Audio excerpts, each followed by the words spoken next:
Bien, vamos a comenzar la clase de hoy día. A quienes no había tenido oportunidad de saludar, buenas tardes a todas y todos. Es probable que todavía vaya llegando más estudiantes porque están en el proceso de debate y votación sobre el paro aquí en el edificio FACEA. Entonces, todavía tal vez demoren un poco en llegar al lugar donde se van a conectar. Em,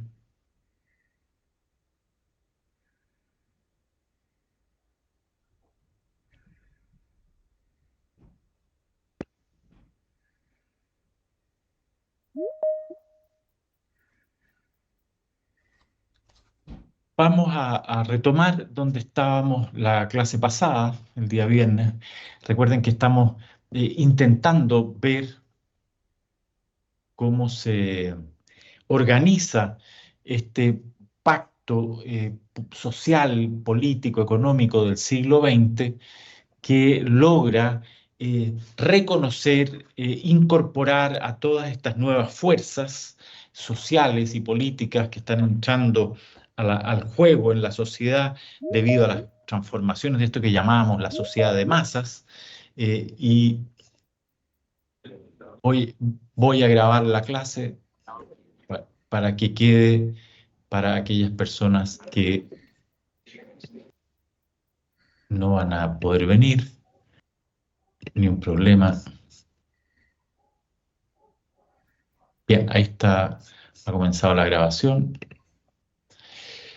Y entonces estábamos viendo cómo comienza a tomar forma y hoy día ya a esto que hemos llamado el estado de compromiso, es decir, que es el pacto que logra dar forma a el proceso social y al orden social en el siglo XX, en este siglo corto que han llamado los historiadores, que va aproximadamente de 1920 y en el caso chileno termina en 1973 cuando se rompe definitivamente debido al golpe militar, se rompe este pacto entre los distintos actores sociales. Retornemos a este punto de partida, en qué consistía este pacto antes de, en esta clase, ver, bueno, cómo entra en funcionamiento ya y cuáles son sus primeros resultados, sus efectos. Tratemos de entender, y esa va a ser esta clase, tratemos de entender bien en qué consistía este pacto, que es probablemente uno de los pactos más complejos por la cantidad de dimensiones, variables y actores que tuvo que organizar. Es probablemente uno de los pactos más complejos en la historia de Chile. También un pacto muy fructífero, hay que decirlo, a pesar de este corto lapso. Eh, Vamos a hablar después de otro pacto que también fue tal vez menos complejo, pero también muy fructífero, como es el Pacto de la Transición 1986, si ustedes quieren, antes del plebiscito. Y cuando termina, bueno, se ha dicho que termina entre el 2006 y el 2011, otros dicen que terminó definitivamente en el estallido del 2019, pero en fin, ese es otro pacto que vamos a ver. Ahora estamos concentrados en el pacto del Estado de Compromiso o el pacto del Estado de Bienestar 1925-1973. ¿En qué consistía este pacto? Decíamos que es un intento de crear un orden reconociendo la presencia, el rol y también el poder de tres grandes actores, de tres grandes sectores de la sociedad.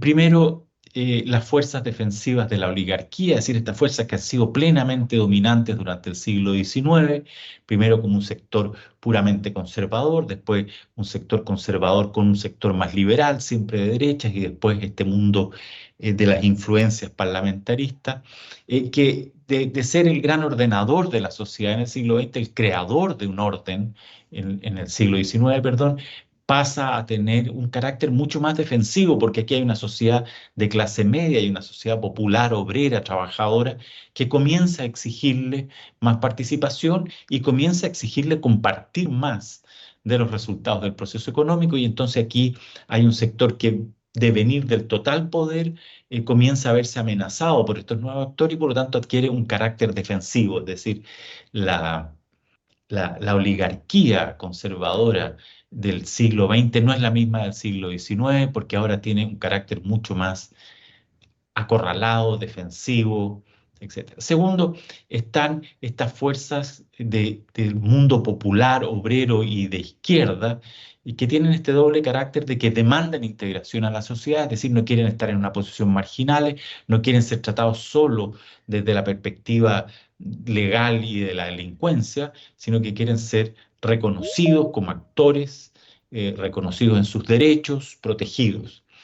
Pero también una fuerza política de izquierda que opera también en contraste, en contestación, oposición a las fuerzas más conservadoras. Y en el medio de estas dos fuerzas, una defensiva y otra popular que comienza a tener un carácter más ofensivo, en el medio están estas fuerzas de centro, que en este periodo es básicamente el Partido Radical, un partido liberal de clase media, muy estatal, muy funcionario, que va a operar como una especie de contrabalanceo cuando las cosas se corren mucho hacia la derecha, el Partido Radical se mueve un poco a la izquierda, entonces equilibra, cuando las cosas se corren muy a la izquierda, el Partido Radical se corre un poco más a la derecha, y por lo tanto el siglo XX, el siglo del Estado compromiso, va a ser un juego entre estas tres fuerzas y los sectores que representan, y este movimiento de un lado para otro.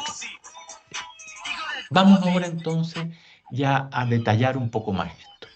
Porque si nosotros decimos que un pacto es básicamente un orden que se consigue gracias a la construcción, acuerdo o imposición de equilibrios en las cuales los actores son reconocidos dentro del sistema y cada uno obtiene algo y tiene que dar algo. Acuérdense, en el Estado, en el pacto oligárquico hacendal, el mundo hacendal le entregaba al Estado una cierta capacidad de ordenar las relaciones políticas dentro de la oligarquía, pero al mismo tiempo el Estado le entregaba capacidad a la oligarquía de controlar que este Estado no se volviera un ente autónomo.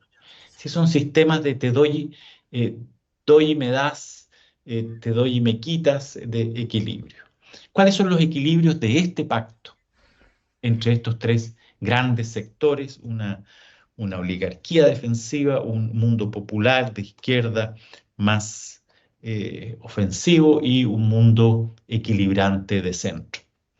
Lo primero es que recuerden que el movimiento popular, precisamente porque había sido tratado, no reconocido, no integrado al mundo político y económico formal, tenía un comportamiento que era más bien reactivo, eh, como muy movimentista, o sea, de movimientos, de protesta, y esto avalado además por una ideología más bien de tinte anarquista, es decir, que desconfiaba de las instituciones del Estado y de las instituciones de la política, entonces más bien hacía acciones muy autónomas, movimientos autonomistas.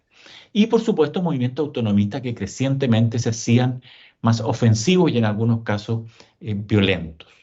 Eh, el pacto del Estado compromiso va a exigir, o sea, va a ofrecerle al movimiento popular y obrero, trabajador, le va a ofrecer un reconocimiento legal y formal de sus dignidades, de sus derechos y de sus seguridades mediante un conjunto de leyes, a cambio de que este movimiento abandone su carácter más anarquista y se transforme en un actor formal dentro del sistema político. Y entonces, claro, esto no va a ocurrir de la noche a la mañana, por supuesto, no es que se sentaron en una mesa, por un lado los representantes del Estado y por otro lado los representantes de las organizaciones obreras anarquistas y hayan dicho, ya, si tú me das derechos, yo abandono la calle y las protestas violentas. Es un proceso largo, incluso vamos a ver cómo en algunos casos opera también la represión del Estado, pero se va a producir un cierto equilibrio entre reconocimiento e institucionalización, llamemos así, de el mundo obrero y popular, a cambio de un descenso de la orientación más anarquista, autonomista, movimentista. Y de hecho este va a ser en el periodo en que se van a formar partidos obreros, que se van a formar las federaciones sindicales, los grandes sindicatos. Es decir, el primer equilibrio que se produce es obreros dentro del sistema a cambio de que se institucionalicen dentro del sistema político y dejen el comportamiento antisistema, llamemos así de manera exagerada. Ese es un primer equilibrio. Respecto de la oligarquía, especialmente centrada en los problemas de la propiedad privada, que son la propiedad de la empresa y sobre todo la propiedad agrícola, va a haber un equilibrio, un pacto que consiste en que se va a reconocer o se va a imponer en la Constitución del 25 la función social de la propiedad. Esto es un término muy importante porque dice que finalmente la propiedad está al servicio de las necesidades sociales y no es un bien absoluto, o sea, inviolable, intocable, lo que es tu propiedad privada, nadie lo puede tocar.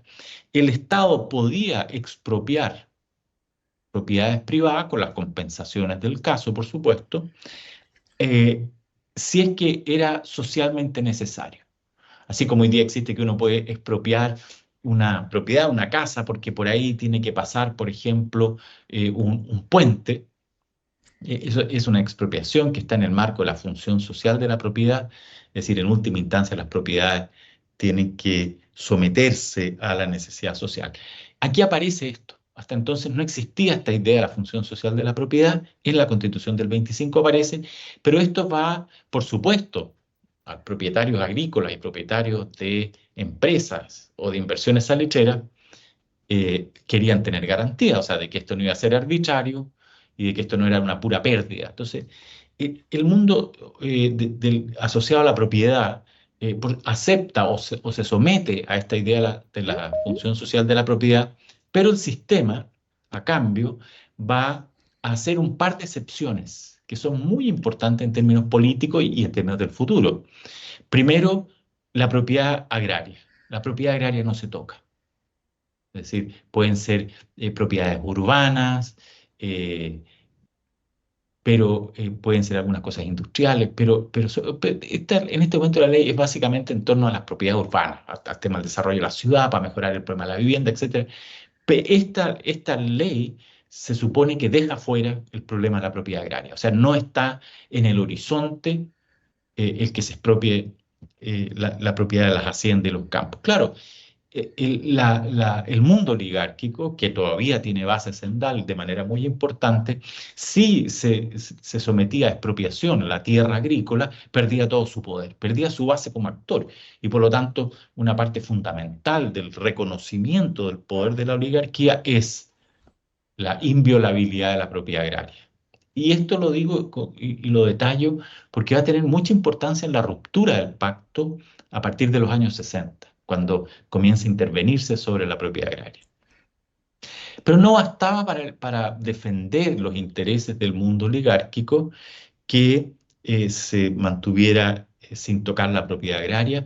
También había que asegurar que los campesinos no se sindicalizaran. Es decir, así como se hace todo el esfuerzo para que el mundo obrero urbano y de los enclaves salitreros y mineros y forestales se puedan sindicalizar, institucionalizar, organizar, sin embargo, se excluye el mundo campesino de las leyes de sindicalización. ¿Por qué? Porque de lo que se trata es, si queremos tener un orden en paz, con equilibrio entre los distintos actores, lo que hay que hacer es por lo menos proteger un piso de la oligarquía. Y ese piso es propiedad agraria, sindicalización campesina. Ahora también, ya en este momento comienza a aparecer lentamente un nuevo actor que va a ser también importante, que es la marginalidad urbana, o sea, lo que nosotros llamaríamos hoy día los habitantes de los campamentos.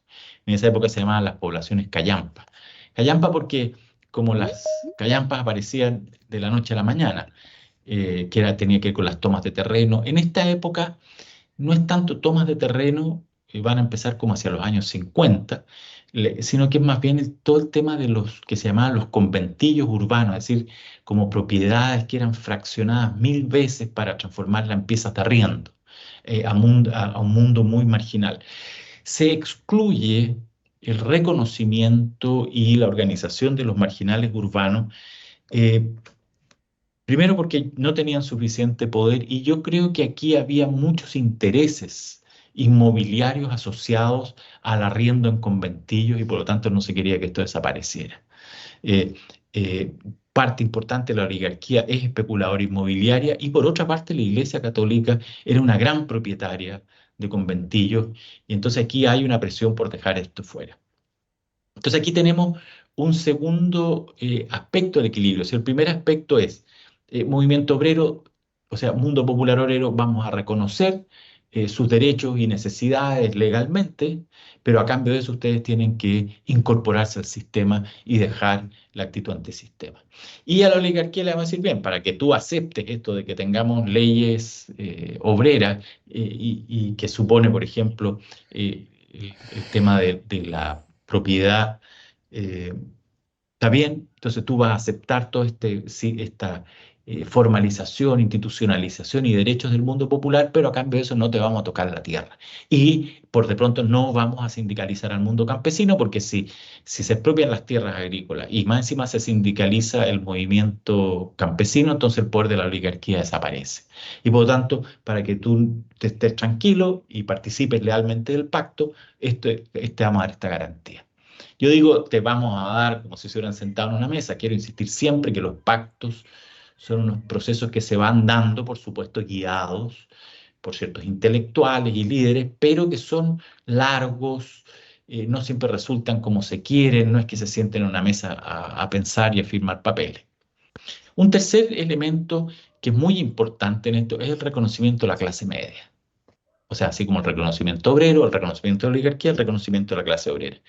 Y la clase media va a tener un doble reconocimiento. Primero, un cierto grado de autonomía y seguridad en la administración del Estado. Es decir, se reconoce que hay una clase media que depende básicamente de su función en la administración del Estado, pero también como empleado particular, que se llamaba en esa época, están los dos empleados, el empleado público y el empleado particular. La clase media se forma, la clase media de esta época, vamos a llamarle la clase media clásica, se forma entre el funcionario público que trabaja en el Estado y el empleado particular. Y estos dos adquieren un conjunto de reconocimientos funcionarios, o sea, comienza un conjunto de leyes, de instituciones, de apoyos que tiene que ver con la clase media. Sobre todo, y de manera muy importante, la garantía de los puestos de trabajo y de la autonomía de los puestos de trabajo en la administración del Estado. Es decir, la clase media se convierte en una clase fiscal muy importante. Por supuesto, sin negar que al lado está el mundo de los empleados particulares, que también es muy importante y que va de alguna manera de la mano con este movimiento de los empleados públicos en los derechos, en los sistemas de previsión, en los sistemas de salud, etcétera. Y se reconoce también la función articuladora de los partidos. En este caso, básicamente, ya hasta por lo menos el año 60, 58, es el Partido Radical. Es decir, que se reconoce el poder del Partido Radical. A cambio de eso, esta es una clase media que se va a comportar muy pragmáticamente, no ideológicamente. Es decir, va a tener intereses súper concretos, la cantidad de horas de trabajo, cómo se reajustan los sueldos, cómo se pueden organizar sus sindicatos y federaciones, eh, la regulación de las vacaciones, etcétera, etcétera. Muy pragmático, no ideológico. ¿Por qué pragmático? Porque, claro, tiene el rol que va a jugar la clase media es la de ser una especie de balancín que se mueve para un lado cuando las cosas están muy de izquierda y se mueve para el otro cuando las cosas están muy de derecha, generando equilibrio. Quien tiene que moverse de lado a lado, quien tiene que tener mucha cintura, no puede ser un sector y partido muy ideológico, aferrado a sus principios, porque se tienen que mover. Y efectivamente el Partido Radical tuvo mucho poder, precisamente porque tuvo este carácter eh, de centro. Y precisamente por eso también en este periodo los presidentes son radicales. Pedro Aguirre Cerda, Juan Antonio Ríos, Gabriel González Videla, eh, porque se le otorga el poder del Estado precisamente a quien puede generar estos procesos de equilibrio entre mundo oligárquico de derecha y mundo trabajador popular de izquierda. Entonces, aquí tenemos ya un primer elemento del sistema de equilibrios que es qué se le reconoce a cada uno, qué se le da a cada uno y qué se le pide. Te reconozco, pero deja de ser antisistema. vamos a dejar la propiedad y la sindicalización campesina fuera, pero a cambio de eso tú vas a aceptar otras regulaciones a la propiedad. Vamos a darte poder como clase en el Estado y te vamos a dar derechos, pero a cambio de eso tú ibas a ser privilegiado en el tema de las elecciones presidenciales, pero a cambio de eso tú no vas a tener una postura ideológica, sino que vas a ser muy flexible. Este sistema ya tiene este primer carácter, pero hay hartos más niveles en la formación de este pacto. Primero porque este pacto, el eje de este pacto va a descansar en el Estado. O sea, ¿dónde se articula este juego de equilibrio? En el Estado. Por eso, además, es que la clase media a través del Partido Radical es un partido de Estado, es un partido de funcionarios públicos. Eh, y entonces, otro elemento importante de esta construcción de un equilibrio, es decir, insisto, un pacto es, se integran actores y se producen nuevos equilibrios entre ellos. Uno de esos va a ser la injerencia económica del Estado. Es decir, el Estado va a entrar con todo, es decir, lo que ha costado mucho conseguir hasta acá. Piensen ustedes que la guerra civil de 1891, que tampoco está tan lejos de esta época, estamos hablando de 30, 40 años atrás, respecto de este momento, eh, y que la guerra civil, entre otras cosas, se produjo por una oligarquía parlamentaria que no quiere que el Estado se meta en la economía privada. Aquí se ha conseguido esto, el Estado va a ser el eje central porque decíamos, se requiere una industrialización moderna que el capitalismo que teníamos, el capitalismo del periodo extractivo, el periodo parlamentario, no es capaz de generar una dinámica económica que permita aumentar la torta para que todos se puedan sentar a la mesa, que es la idea del Estado de compromiso. Entonces aquí el Estado va a entrar con todo en la economía, va a ser un gran actor promotor del desarrollo industrial. Pero la pregunta es, bueno, si el Estado entra con todo, ¿qué va a pasar con las empresas privadas? O sea, se van a ver totalmente en desventaja frente a un Estado que tiene mucho más capacidad económica. Entonces, claro, el Estado dice, vamos a entrar con todo como Estado a operar e invertir, e intervenir en la economía, pero a cambio de eso vamos a asegurarle a las empresas privadas protección arancelaria. Es decir, vamos a crear impuestos para que los productos de importación no puedan llegar tan baratos a Chile y por lo tanto que en el caso de las empresas puedan desarrollarse con más facilidad porque están protegidas, es decir, no tienen que competir hacia afuera. Es cierto que, como decíamos en la clase pasada, esto significa que los precios van a ser más altos porque probablemente muchos productos que vienen de fuera son más baratos, van a ser más altos, pero a cambio de eso vamos a tener empleo y vamos a tener vamos a empujar un desarrollo industrial. Esa era la idea, protejamos ahora, hagamos que la empresa se desarrolle y después ya cuando esté sólida podemos ir eliminando todas estas protecciones. Entonces aquí hay un equilibrio y es el Estado entra, pero a cambio de eso protege a la empresa privada. Otro elemento importante es, como decíamos la vez pasada, la Constitución del 25 promovió, o sea, decidió la elección directa del presidente. O sea, el presidente ya no se elige indirectamente a través de electores que a su vez son elegidos por los caudillos locales y por los señores de las haciendas, sino que se elige directamente por una masa de electores que en este momento puede estar llegando cerca de los 400.000 electores. Y por lo tanto el presidente tiene, llamémoslo así, una legitimidad autónoma, popular, directa, y no depende de los electores locales. Ah, dice uno, pero ya, está bien, fortaleces el presidencialismo, pero con esto destruyes toda la trama de poderes locales, de los caudillos, del poder político de los señores territoriales. Pero se va a producir un cierto equilibrio porque al tiempo que aumenta el poder y la legitimidad electoral del presidente, del ejecutivo, se van a mantener las condiciones del control local del voto. O sea, eh, se produce un mayor equilibrio entre presidencialismo fuerte, pero cierto poder, aunque menor que el poder que antes tenían las oligarquías locales, los caudillos locales, se mantiene cierto poder. ¿Por qué? Porque va a existir el mecanismo no solo del clientelismo, como veíamos la vez pasada, sino también del cohecho. Cohecho es la capacidad que tienen los señores locales para obligar a los electores locales a votar como ellos quieren mediante un mecanismo que se llamaba el voto múltiple. ¿Qué es lo que es esto? Antes cada candidato imprimía sus propios votos.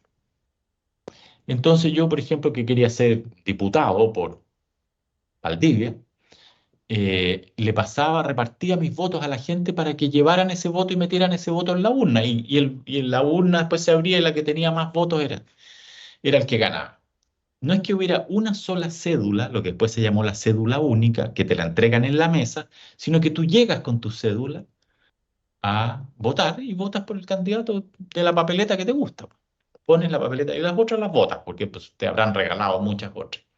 Entonces esto hacía, por ejemplo, que un señor, un dueño de fondo o un caudillo local o un empresario, llamaba a sus obreros y le pasaba a cada uno la boleta de la papeleta del candidato que él quería votar. Y entonces, mediante este mecanismo, se producía un cohecho, es decir, eh, había ese mecanismo y otros parecidos, mediante el cual se podía finalmente controlar grandes masas de votos, unos pocos podían controlar grandes masas de votos. Eso se llamó el cohecho. Y por lo tanto el cohecho se mantuvo, se fortaleció incluso, lo cual hizo posible que, claro, si bien el presidente tiene una legitimidad propia, al mismo tiempo hay un cierto control local de las elecciones. Entonces ahí se produce un cierto equilibrio. El presidente se puede arrancar, pero no se puede arrancar completamente. No depende totalmente de los señores, pero tiene que entrar en pactos por los señores porque los señores tienen mucho voto mediante este mecanismo del cohecho. Y otro elemento importante tiene que ver con el poder agrario, por lo tanto. O sea, aquí hay un cierto reconocimiento del poder agrario. Eh, Otro punto es que en la economía el Estado decidió favorecer al mundo obrero y trabajador y a la industria urbana, porque era la idea de industrializar el país y no estaba en la cabeza de que la industrialización fuera a partir por la industrialización agrícola, como sí partió en otros países, digamos que fue mucho más una industrialización a partir de la industrialización del agro. En Chile no, entre otras cosas porque el agro estaba muy asociado al poder oligárquico que no tenía ningún interés en modernizarse. Por el contrario, estaban tratando de mantenerse al margen del proceso de modernización para no ver afectado su poder. Y entonces el Estado decidió favorecer el mundo urbano con mucha fuerza. Y favorecer la mano de obra urbana significaba, entre otras cosas, conseguir alimentación barata. O sea, si nosotros queríamos tener una mano de obra importante y que las empresas pudieran desarrollarse, bueno, el costo de la vida tenía que ser muy bajo para, o lo más bajo posible, para el movimiento, eh, para los trabajadores, digamos. Y entonces eso significaba hacer algo para que los precios de los alimentos, de los productos agrícolas, se mantuvieran bajos. Y entonces aquí se produce un cierto pacto que está asociado a otros de los equilibrios que acabo de mencionar, que es el Estado fijó los precios de los alimentos. Es decir, dijo, estos son los precios, yo digo cuáles son y por lo tanto los voy a mantener baratos. Pero a cambio de eso, por ejemplo, también fue que ocurrió esto de no vamos a tocar la propiedad agrícola, no vamos a sindicalizar a los campesinos, vamos a mantener el poder electoral o de cohecho de los señores locales. Es decir, a cambio de que te voy a quitar rentabilidad, o sea, te voy a quitar parte del negocio porque te voy a fijar los precios, a cambio de eso yo te voy a dar poder político. Esto tuvo una consecuencia, esto que fue bastante importante, tuvo la consecuencia, tuvo varias consecuencias. Una de ellas es que fue muy difícil industrializar el agro. O sea, ¿cómo vas a industrializar el agro eh, si el negocio está amarrado, si no se pueden subir los precios, si los precios son mantenidos relativamente deprimidos, entonces no se puede. Y lo otro es que el agro, el gran valor del agro fue el poder político, o sea, porque el agro, tener propiedad agraria y convertirse en caudillo local, era acceder al voto mediante el cohecho. Entonces tuvo ese problema que va a pesar después en el desarrollo de Chile, que es que estos mecanismos de equilibrio impidieron o dificultaron que se pudiera industrializar y modernizar el agro. porque quedó como una suerte de reducto de defensa y que tuvo mucho más valor político que valor económico. Pero de las consecuencias del pacto vamos a hablar después, aquí solo me adelanté. Sigamos hablando de los equilibrios. Eh, por supuesto que el Estado, para hacer reconocimiento del mundo obrero y de la clase media, tenía que hacer redistribuciones, es decir, leyes, seguridad social, salud, pensiones, eh, todo lo que es las pensiones de sobrevivencia, construir infraestructura, algo de vivienda, alcantarillado. O sea, había que invertir socialmente de manera muy importante. ¿De dónde sale la plata? Bueno, no solo de los impuestos por las exportaciones, sino comienza lo que se llama el impuesto a la renta, es decir, impuestos a las ganancias de los dueños del capital, cosa que era inédita, o sea, que hasta ahora no se había podido lograr. Pero aquí se hace esto porque el Estado tiene que conseguir más dinero, pero lo hace a cambio de algo, a cambio de que les va a sacar más plata, pero también les va a dar subsidios a la producción. Es decir, no solo las defensas de la protección mediante subir las barreras de importación, que era lo que veíamos recién, sino también un conjunto de subsidios y créditos baratos. Es decir, yo te voy a sacar plata del bolsillo por un lado, de tus ganancias personales, pero te voy a apoyar en el desarrollo de tu propia empresa. Sí, bajo la idea que si yo apoyo el desarrollo de tu empresa, crecen tus ingresos y por lo tanto te duele menos lo que te voy a sacar. Por supuesto que estos son todos cálculos a largo plazo que no siempre, la mayor parte de las veces, no resultaron como se esperaba. Pero aquí hay un pacto. Te meto la mano al bolsillo, al capital, le meto la mano al bolsillo, pero le doy por el lado subsidios, créditos, aranceles, protecciones, etcétera. Esto también significaba otro asalto al poder de la oligarquía, que es la centralización financiera, y este es el famoso Banco Central que viene penando en la economía chilena desde mediados del siglo XIX. José Manuel Balmaceda no pudo sacarlo. En la Constitución del 25 lo logra sacar, lo lleva adelante Ibáñez. Y claro, yo voy a centrar el crédito y voy a centrar toda la operación financiera en el Banco Central, y eso significa quitarle capacidad a los bancos privados para administrar el crédito, porque van a tener menos recursos y porque no van a fijar todas las reglas como ellos quieren, pero a cambio de eso voy a crear crédito barato para, para las empresas. Y ahí se crean todas las cajas caja de fomento agrario, caja de fomento industrial, caja de fomento pesquero. Es decir, que es como yo, si por una parte les voy a quitar manejo del dinero, por otro lado les voy a dar dinero más barato para que puedan invertir. Es decir, son todos equilibrios que se van construyendo. Ahora, estos equilibrios, ¿en qué significa? Eh, yo te pido, pero te doy. Tú obtienes algo, pero das, es decir, y que estén todos estos muchos equilibrios que hemos visto que estén cruzados entre ellos y funcionen bien, todos a la par. Es un sistema complejo y delicado. Y entonces uno dice, bueno, como es un sistema complejo y delicado, y por supuesto que la realidad social no se rige por estas reglas tan fáciles, sino que es más complicada, ¿qué, qué condiciones qué reglas de oro había que respetar para que esto funcionara? Y hay básicamente tres grandes reglas de oro. Y tenemos que tener en mente estas reglas de oro, porque cuando estas reglas de oro se vean en riesgo o se quiebren, es que se quiebra el pacto del Estado compromiso.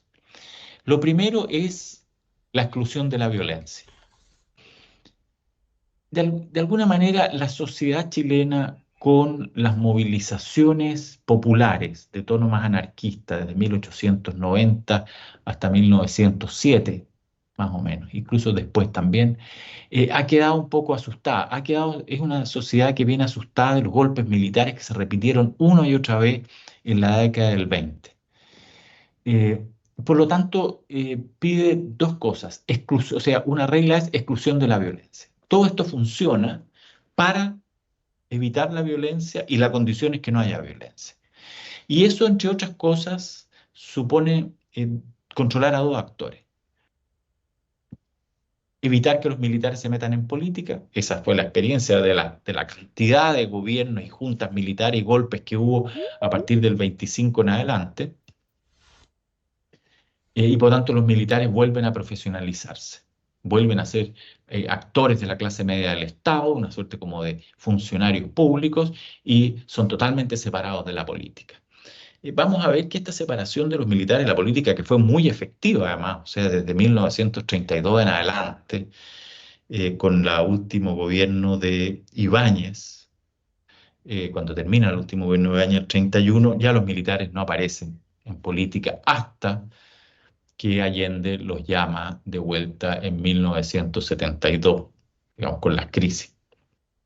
O sea, primero la total institucionalización y despolitización de los militares, una despolitización además que se hizo de una manera bastante despectiva. O sea, los militares fueron como sacados, o sea, como hay una denegación de poder y bastante marginado y sus condiciones en general no fueron buenas. Además, es un periodo que no tiene amenazas bélicas, por lo tanto, de los países vecinos, por lo tanto, tampoco los militares pueden decir, mira, que somos importantes porque están estas amenazas pendientes. Es un siglo, el siglo XX, por lo menos hasta el 76, es bastante pacífico para Chile y salvo algunas cosas en el sur con Argentina, y por lo tanto los militares no tienen demasiada justificación. Entonces está esta idea como esta clase floja, digamos, esta clase no moderna, atrasada, que está ahí al margen. Pero por otra también es la idea de excluir a los movimientos sociales de la calle, que es la otra forma de violencia. O sea, el Pacto del Estado de Compromiso reacciona contra estas dos formas de violencia, la violencia militar y la violencia popular. Y va a tener, a pesar de que la violencia popular se va a repetir y las movilizaciones populares, no todas ellas violentas, se van a repetir, aquí hay un límite. Un límite que va a aparecer de vuelta con mucha fuerza a principios de los años 60 con los movimientos revolucionarios populares de nuevo carácter, digamos, después de la Revolución cubana. Pero aquí en este periodo, este es el punto. Primera regla de oro: quien apela a la violencia militar o popular está rompiendo el pacto. Y el tema es que como estos son equilibrios, tú me das, yo te doy. Si tú rompes una regla del pacto, yo inmediatamente me veo liberado del pacto. O sea, si tú usas la violencia popular, yo puedo usar la violencia militar. Si yo uso la violencia militar, tú puedes usar la violencia popular. Si tú me expropias la tierra agrícola, yo por lo tanto puedo usar la violencia militar, por ejemplo. Es decir, los equilibrios de pacto suponen un compromiso. De ahí viene el nombre, el estado del compromiso. Tú respetas, yo respeto. Tú das tu parte, yo doy mi parte. Y aquí hay algunas reglas de oro que el que las quiebra autoriza que el otro haga lo que quiera. Y por lo tanto que actúe en contra del orden. Primer regla de oro: la violencia popular y militar está fuera. Segunda regla de oro es esta exclusión de la violencia es a cambio de, o sea, si yo renuncio a la violencia, que es poder, o sea, si yo renuncio al poder de amenazarte, de destruirte, no sé qué, ¿a cambio de qué? Bueno, el que renuncia a la violencia tiene derecho a sentarse en la mesa institucional de los derechos y del reparto, porque este es un estado de reparto, o sea, que va a repartir hacia el mundo popular algunos derechos y algunos beneficios, hacia el mundo agrario algunos derechos y beneficios, hacia el mundo del capital industrial algunos derechos y beneficios, hacia la clase media algunos derechos y beneficios. Es decir, si todo el mundo renuncia a la violencia, el resultado de eso es un orden que nos permite redistribuir en paz algo para todos. Eh, Hablemos de las eh, ese era el pacto formalmente, esos eran los equilibrios sobre los cuales se construía el pacto, es decir, es la estructura del pacto. Esa es la regla de oro del pacto. La exclusión de la violencia hace posible la participación en la redistribución, en los beneficios. ¿Cuáles son las consecuencias? O sea, ¿qué produjo este pacto? Así como el pacto oligárquico hacendal produjo un orden institucional y una institucionalización del Estado independiente muy rápida. ¿Qué produjo este? Estamos hablando de un país relativamente pobre. O sea, Chile en esta época es de los países pobres de América Latina. No tiene la potencia de esta época de Argentina. Argentina en esta misma época es la séptima potencia económica mundial. Es decir, es un país totalmente europeo, desarrollado, no sé, totalmente con una mega clase media. muy asociada no solo más que al Estado, a la industria, con una agricultura en proceso de modernización bastante acelerado. No es un Brasil, que si bien es un país que tiene todo un anillo muy subdesarrollado y pobre, tiene centros industriales, Sao Paulo, Río, muy, muy modernos, incluso países de Centroamérica, México, Cuba. Chile es un país pobre. Y gracias a este mecanismo, que logra conseguir un cierto ordenamiento que no se consigue tan fácilmente en otros países, piensa en Argentina, o sea, Argentina en este mismo momento comienza a desarrollar una crisis social que no va a terminar tan fácil, digamos, que da origen después al peronismo. Chile logra estabilizar muy rápidamente y hacer funcionar este pacto del Estado con compromiso y por lo tanto lo que le permite es primero construir una base institucional y económica que aunque precaria, produce cierta industrialización y ampliación de derechos. Probablemente el ejemplo más claro de esto sea el caso de la salud.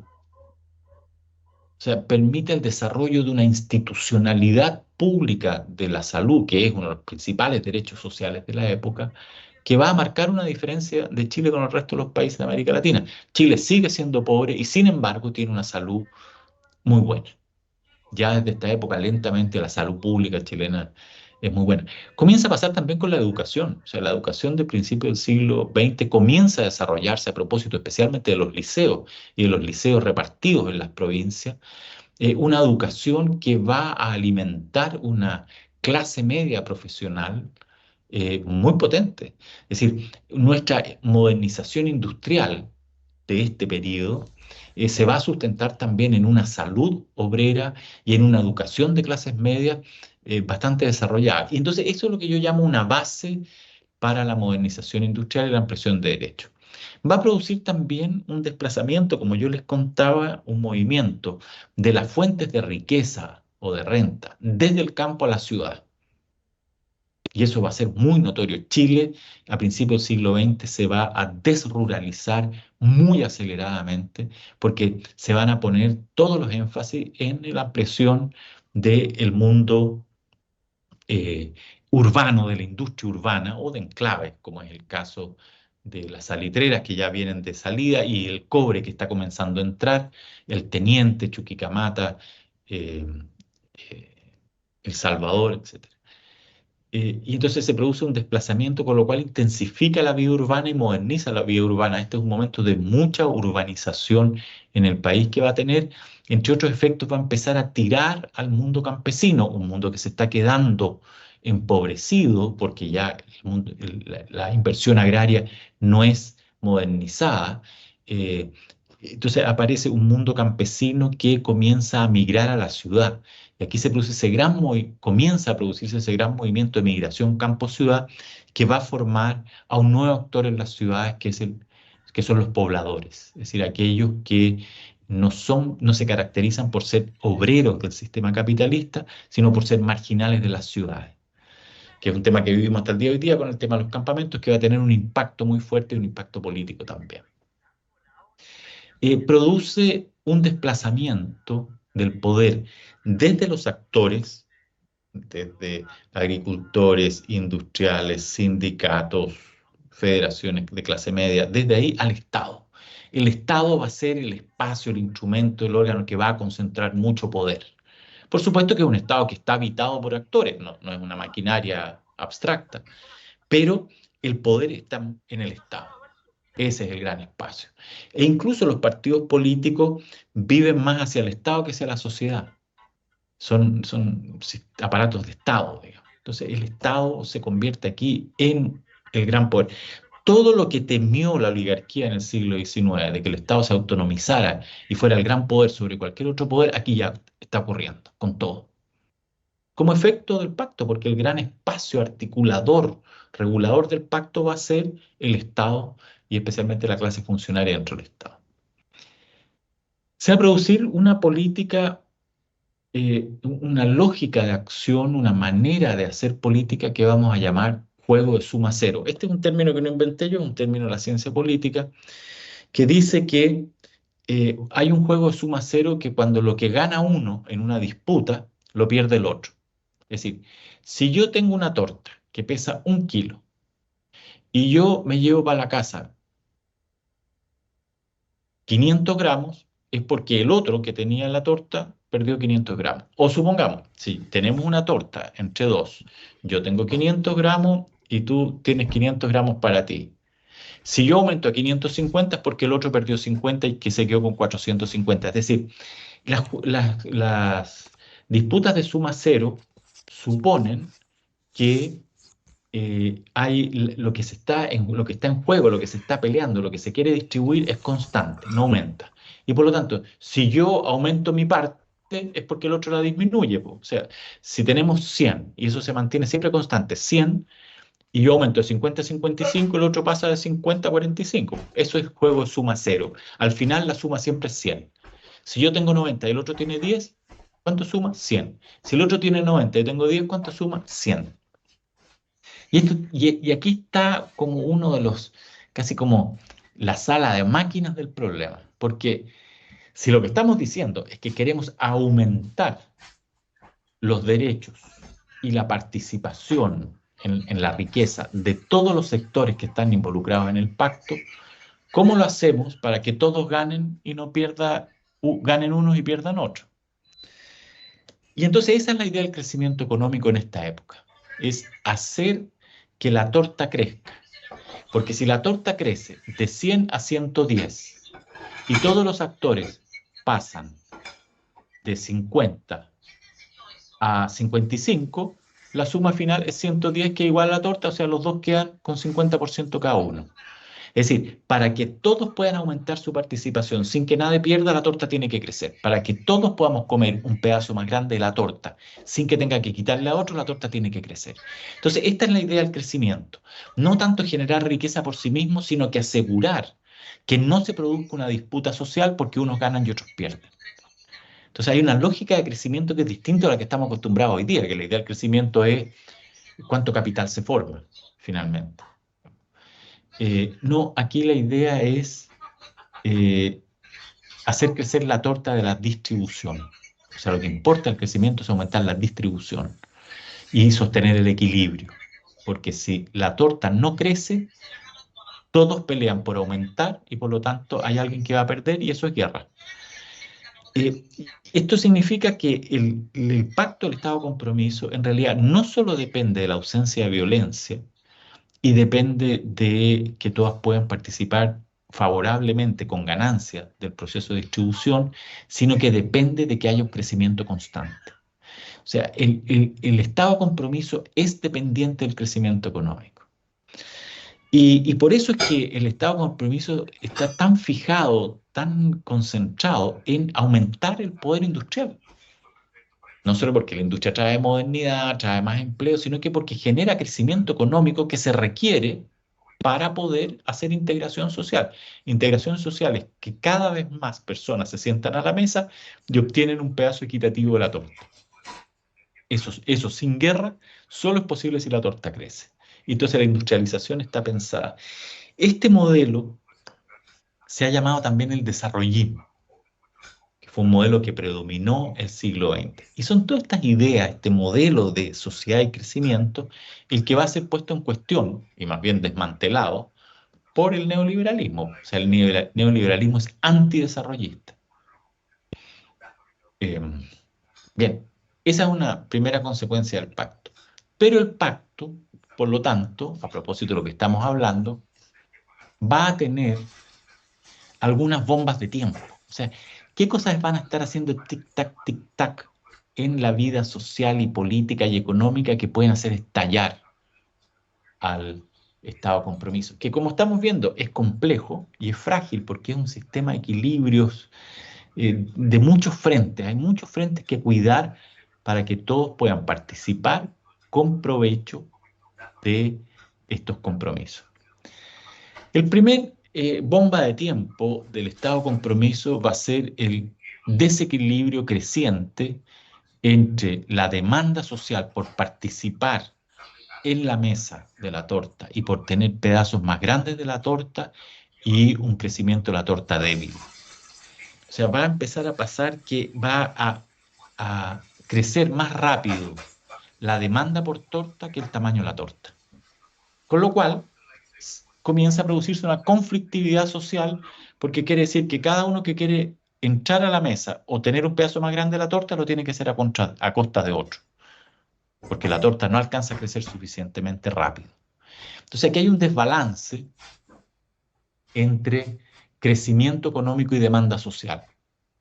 Y vamos a dejar esto en la memoria también porque es uno de los elementos que va a caracterizar a la propuesta neoliberal de los años 73 en adelante y a la Constitución del 80. O sea, ¿cómo aseguran que esta bomba de tiempo no se vuelva a producir?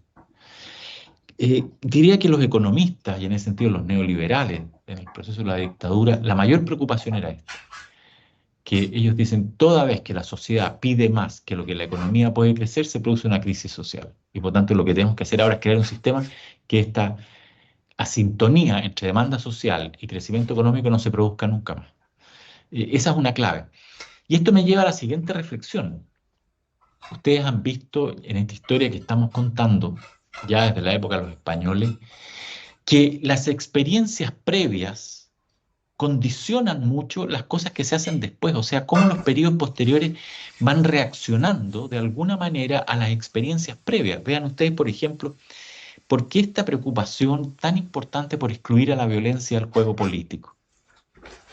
Precisamente por la experiencia que se había tenido desde la Guerra Civil del 91, de las movilizaciones anarquistas entre 1890 y 1920 y de las dictaduras y juntas militares entre 1920 y 1930, hay una experiencia frente a la cual se reacciona. La vida política y el orden político no solo funciona por lo que quisiéramos lograr en el futuro, sino que también por aquellas experiencias pasadas que no queremos repetir.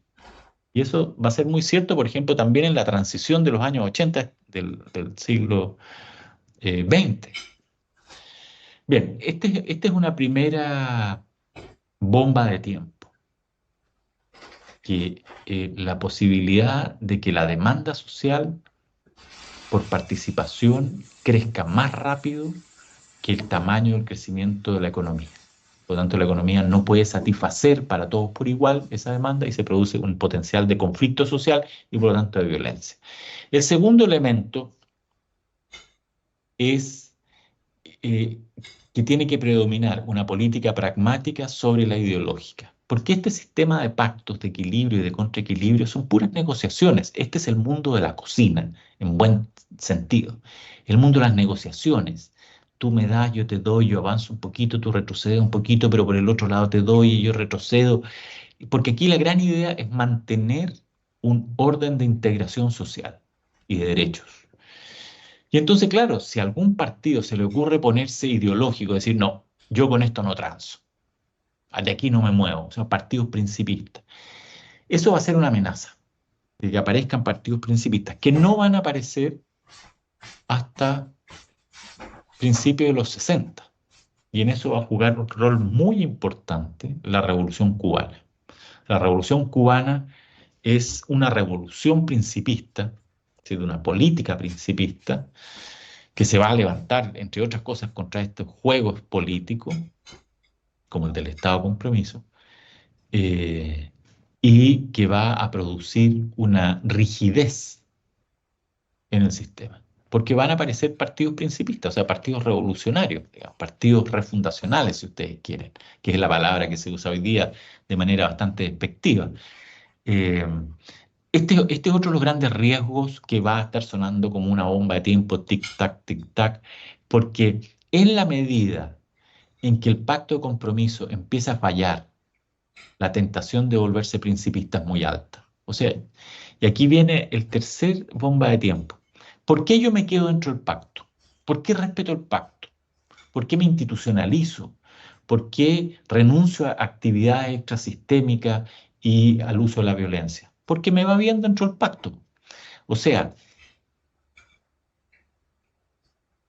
mientras haya eficacia institucional, es decir, que efectivamente participar del mundo institucional tenga ventaja, la violencia va a quedar fuera. Pero dicho al revés, en la medida en que comience a fallar la eficacia institucional a mí me empieza a gustar o a resultar más eficaz irme por fuera y usar recursos extrainstitucionales como la violencia o las movilizaciones sociales.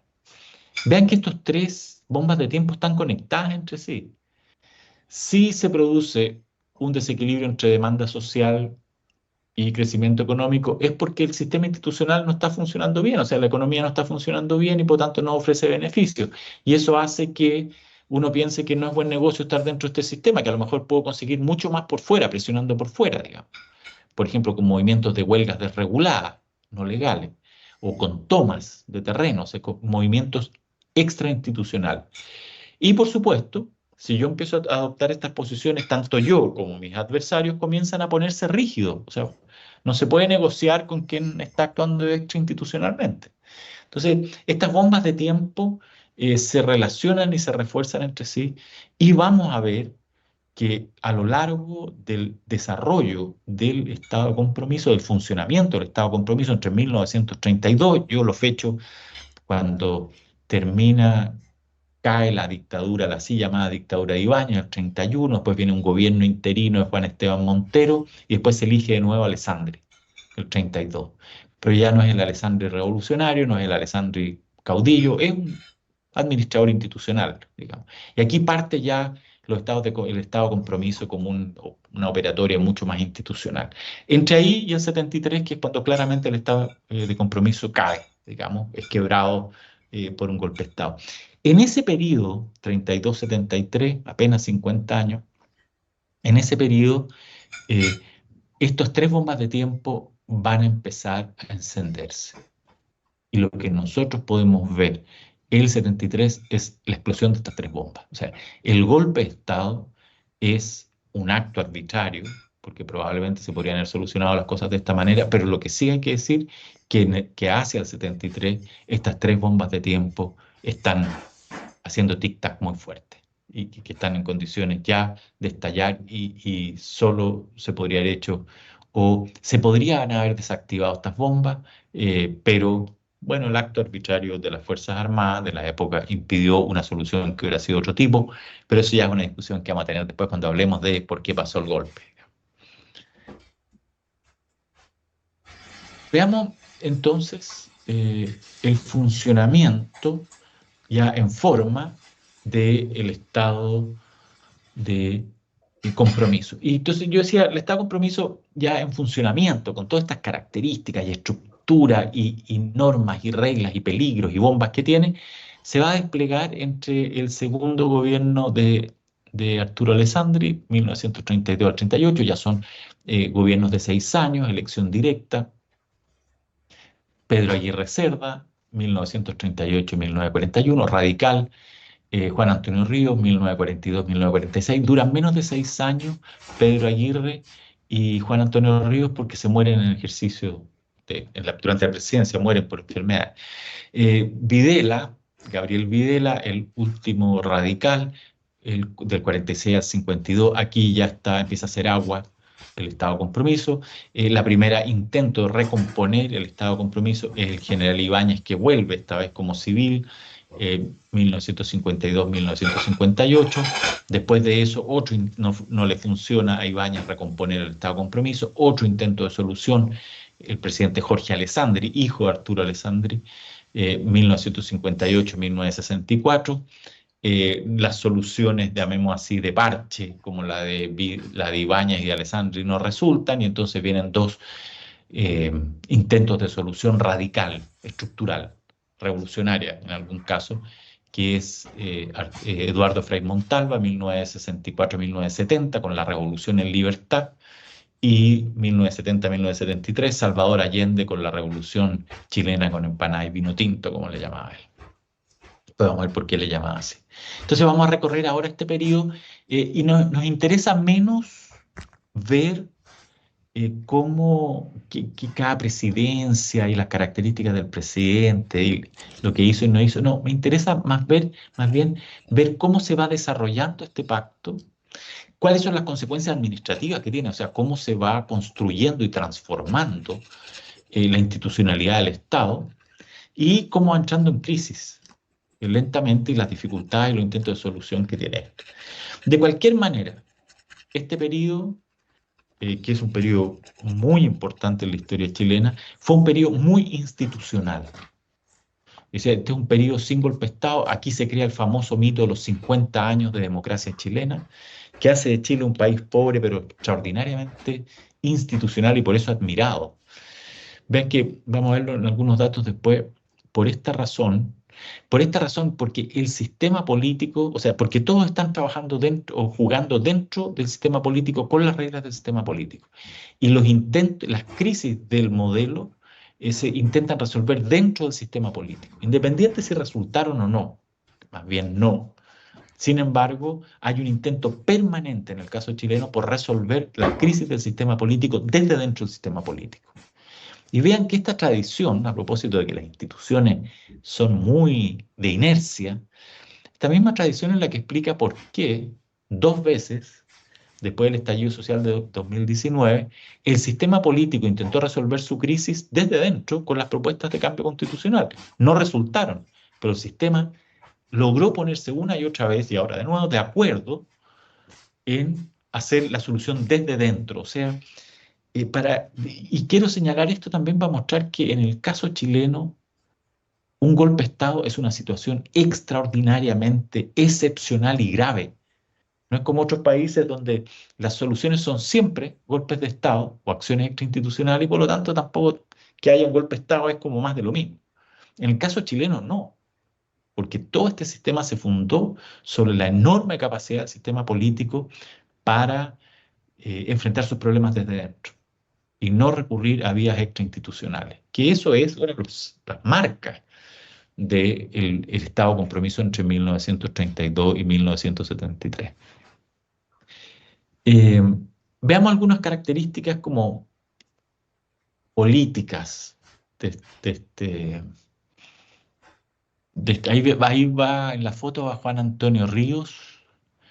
Eh, Se me había mostrado explicarle, se me había olvidado explicarle alguna foto. ¿Qué tenía que ver ese auto ahí a propósito de que una de las consecuencias del pacto había sido la construcción de una base para la movilización industrializadora?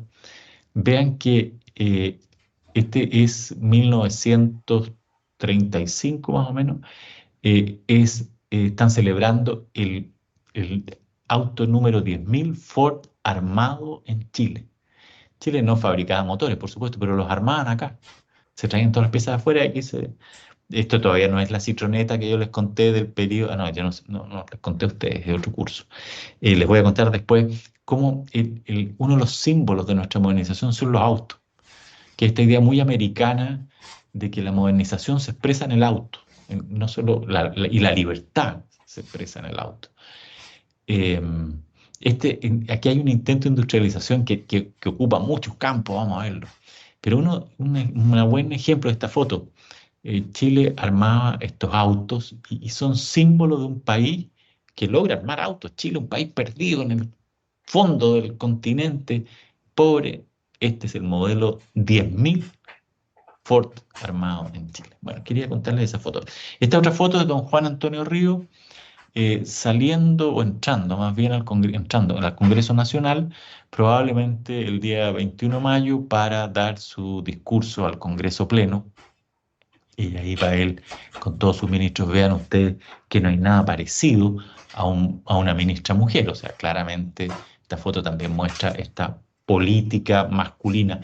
El Estado de compromiso fue muy masculino, fue muy estatal, muy masculino, muy industrial, muy obrero, muy técnico. No fue un mundo de mujeres. Las mujeres, vamos a verlo también, tuvieron que pelear muy arduamente su espacio.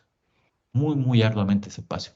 Va a ser recién hacia el 58, cuando comienza a tener una mayor participación, pero aquí el Estado de compromiso es un mundo masculino, tan masculino como lo fue el pacto oligárquico del siglo XIX, pero una masculinidad moderna, ¿sí? Digamos así, es el macho técnico, el macho estatal, este no es el macho agrario.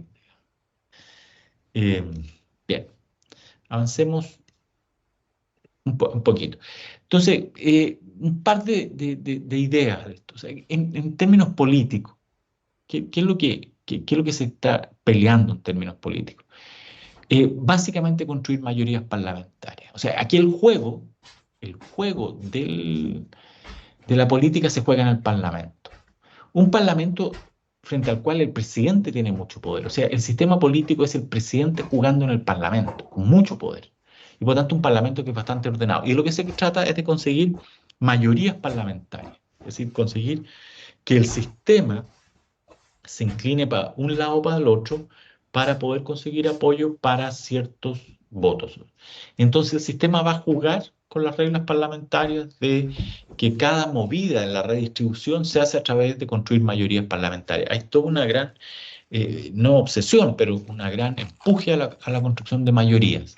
Es decir, este no es un periodo de alta fragmentación política, que hizo también a la estabilidad del sistema político, o sea, pocos partidos fuertes. A diferencia de hoy día, nosotros en el Congreso creo que hoy día tenemos 23 partidos en juego. Por lo mismo es muy difícil conseguir acuerdos, porque son muchos pequeños partidos, cada uno moviéndose a su propio ritmo y difíciles de ordenar. Aquí no, aquí hay primero una lógica muy pragmática, partidos fuertes y partidos que saben que todo se basa en negociaciones.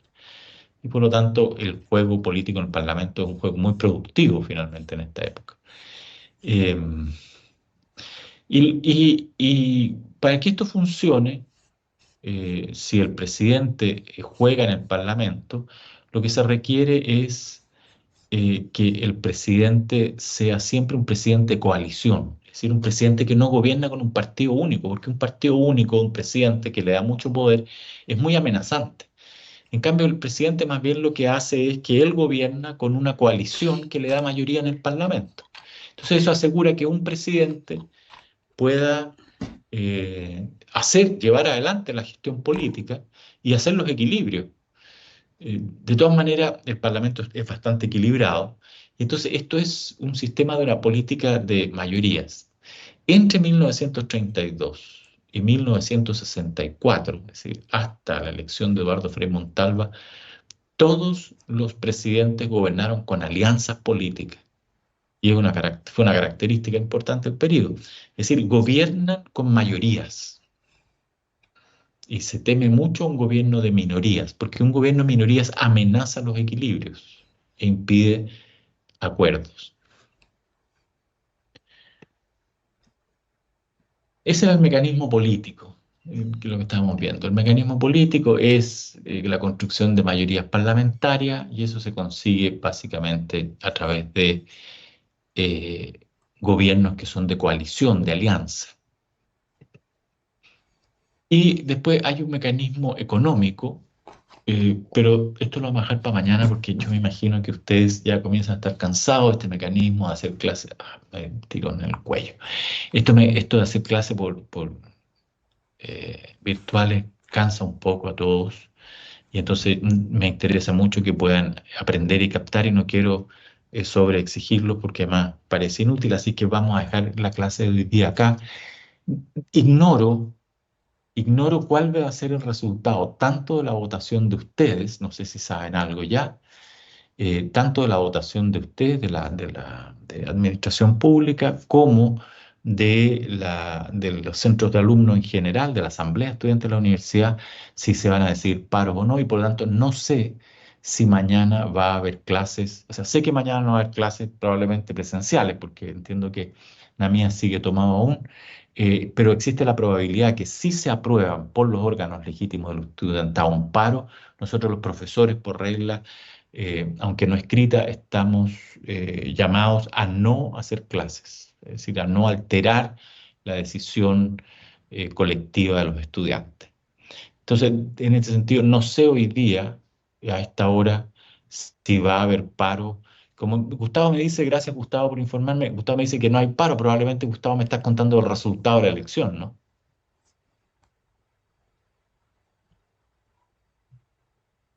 Bueno, parece ser que el resultado de la elección dio que no hay paro, entendía que eso era lo que se esperaba, pero no sé qué va a pasar con la Asamblea General de Estudiantes, que no sé si es federación o centros de alumnos, no sé cómo es, pero lo que va más allá de FASEA en el estudiantado.